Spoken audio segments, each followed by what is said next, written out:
Para makakuha ng libreng library card, pumunta lang sa library at magpakita ng identifikasyon. Magagamit mo agad ang card.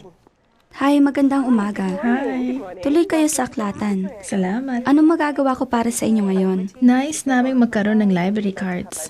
Okay. Kailangan namin ng inyong identifikasyon o na may pangalan at address ninyo. Pwede bang driver's license? Para makakuha ng library card, kailangan magpakita ng opisyal na identifikasyon gaya ng papeles ng imigrasyon. At kailangan din ng magpapatunay ng iyong address gaya ng bank statement, kontrata ng pag-upa, driver's license o kwenta ng hydro. Gagawin ng librarian ang iyong card habang ikay naghihintay at maaari ka nang humiram bago ka umalis. Eto na ang card ninyo. Pirmahan nyo na lang. Eto ang pansulat.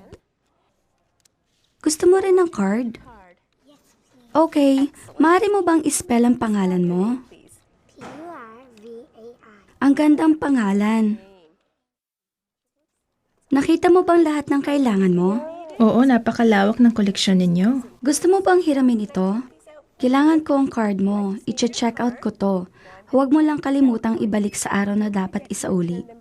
Tandaan, ang due date ay ang araw ng pagsauli ng mga hiniram. Nakasulat ito sa papel na ibibigay sa iyo pag check out.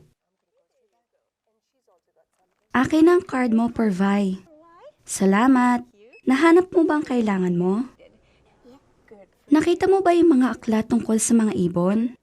Galing. Halika at sumali sa iyong aklatan. Libre to.